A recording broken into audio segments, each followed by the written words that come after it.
दोस्तों नमस्कार। आजाद मीडिया पर एक बार फिर से आपका स्वागत करते हैं। दरअसल मोदी जी की सरकार कुछ समय पहले ऐसी हुआ करती थी कि इनको जो भी रूल चीजें करनी होती थी, कानून बनाना होता था, झट से बन जाता था। पीछे कोई कुछ भी कहता रहे, उसके बाद उस पर कोई अमल नहीं लिया जाता था। लेकिन लोकसभा चुनाव में इस बार बैसाखियों की ऐसी सरकार बनी कि मोदी सरकार को हर एक रूल, हर एक प्लान अपना लाने से पहले फूंक फूंक कर कदम रखने पड़ते हैं। और ऐसा ही मुद्दा है वन नेशन वन इलेक्शन का। मोदी जी की कैबिनेट में इसे मंजूरी तो मिल गई, लेकिन तमाम चीजें जो चल रही हैं कि टीडीपी इसको लेकर कोई बयान नहीं दे पा रही। सबसे बड़ा सहयोगी दल मोदी जी की जो बीजेपी पार्टी है, उसके बाद सब जो हमारी लोकसभा सरकार है उसमें महत्वपूर्ण पार्टी है टीडीपी। उनका इस पर कोई रिएक्शन नहीं आ रहा है। मानकर चला जा रहा है कि वो अभी इसको लेकर मन नहीं बना पाई है। दोस्तों आज हम आपको विस्तार से वीडियो में बताएंगे कि वन नेशन वन इलेक्शन लाना इतना ही आसान है जितना कि मोदी जी पहले अपने मनमानी करते रहे थे या फिर अपनी पसंद से कानून और विधेयक पास कराते रहे थे। क्या वो इतना ही आसान है? क्या इसमें अटकलें आ सकती हैं और क्या क्या इसके लिए आवश्यक हो? क्या सिर्फ बहुमत होने के साथ आप सभी जानते हैं कि वन नेशन वन इलेक्शन की जो कैबिनेट की मंजूरी हुई है, उसके बाद पूरी उम्मीदें हैं कि शीतकालीन स्तर में इसको लोकसभा में पेश किया जाएगा। लेकिन क्या लोकसभा का बहुमत काफी होगा देश में वन नेशन वन इलेक्शन लाने के लिए? ये सबसे बड़ा सवाल है और इसी सवाल का जवाब आज हम आपको इस वीडियो में देंगे कि आखिर कितना मुश्किल और कितना बड़ा काम है वन नेशन वन इलेक्शन एक लोकतांत्रिक देश में लागू करना। तो चलिए बिना किसी देरी के करते हैं वीडियो को स्टार्ट। सबसे पहले तो आपको बता दें कि वन नेशन वन इलेक्शन को लेकर क्या क्या चीजें काफी ज्यादा जरूरी है। आप अपनी स्क्रीन पर आगे खबर देख सकते हैं। दरअसल सरकार के सामने क्या चुनौतियां होंगी इस पर बात करें तो एक देश एक चुनाव विधेयक पर मुहर तभी लगेगी जब संसद के दोनों सदनों से पारित हो जाएंगे। इसके लिए संविधान में संशोधन करना जरूरी होगा। संविधान के अनुच्छेद 83, 85, 172, 174 और 356 में संशोधन करना होगा। सरकार के सामने बड़ी चुनौती संविधान संशोधन की ही होगी। इसके लिए 2/3 बहुमत होना जरूरी है। आम चुनाव में संविधान को बदलने का मुद्दा गरमाता रहा है, विपक्ष इसे हथियार बनाता रहा है और नैरेटिव सेट कर सकता है। जी हाँ, सबसे अहम मुद्दा क्या है कि संविधान के साथ छेड़छाड़ करनी होगी अगर मोदी जी को वन नेशन वन इलेक्शन लाना है। और संविधान की छेड़छाड़ ही सबसे बड़ा मुद्दा है, क्योंकि पहले भी विपक्ष मोदी सरकार पर आरोप लगाता रहा है कि अगर मोदी सरकार आती है तो देश में लोकतंत्र खत्म होगा। संविधान को बदलने और एक तरीके से संविधान पर कब्जा करने, उसे बदलने जैसे काम बीजेपी पार्टी करेगी। तो ये सबसे अहम मुद्दा है। उसके बाद आगे विपक्षी पार्टियां इसको लेकर क्यों तैयार नहीं है वो आप अपनी स्क्रीन पर देख सकती हैं।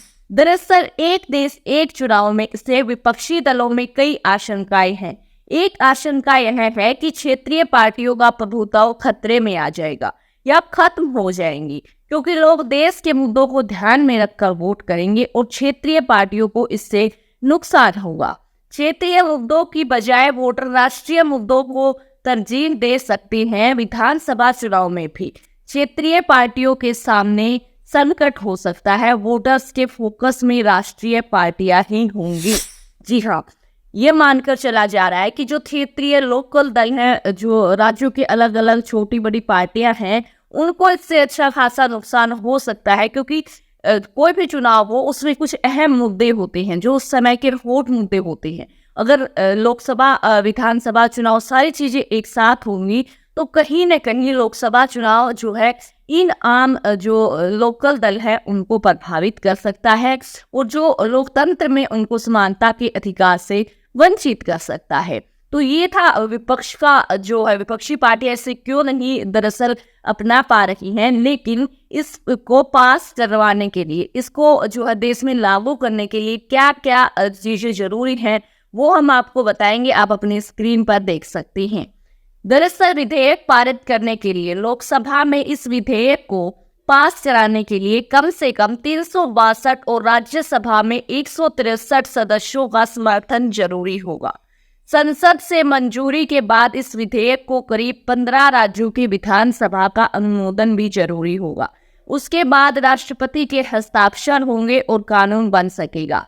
जबकि लोकसभा में कुल 543 में से एनडीए के पास 293 सदस्य हैं। राज्यसभा में 119 सदस्यों का समर्थन है। यानी एनडीए सरकार को संविधान संशोधन के लिए विपक्ष को भी जो विपक्ष है उसको भी भरोसे में लेना होगा।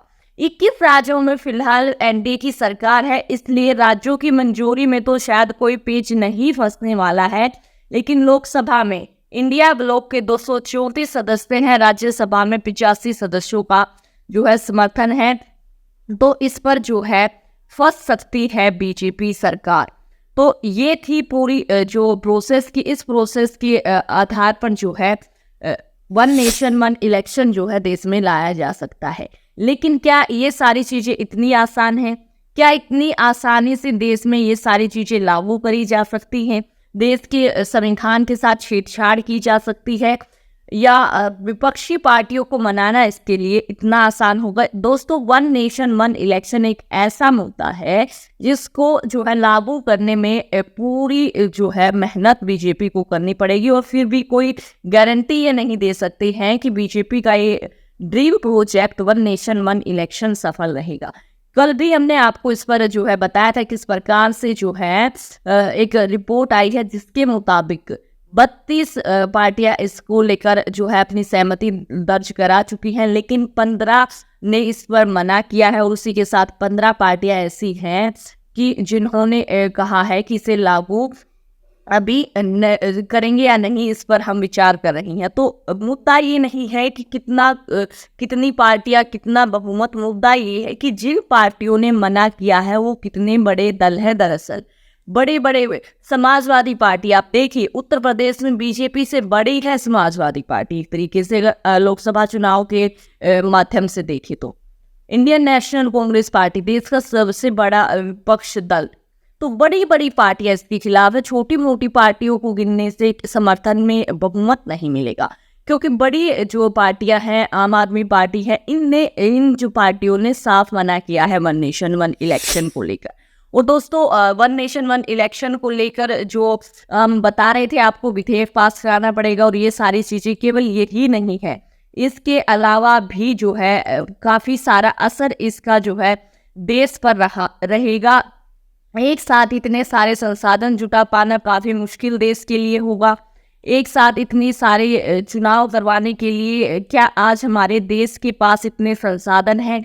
ये अहम मुद्दा रहेगा। लगातार जो है सिस्टम के सामने इसको लेकर चुनौतियां जरूर से आएंगी। इसके लिए आप अपनी स्क्रीन पर ये खबर आगे देख सकते हैं।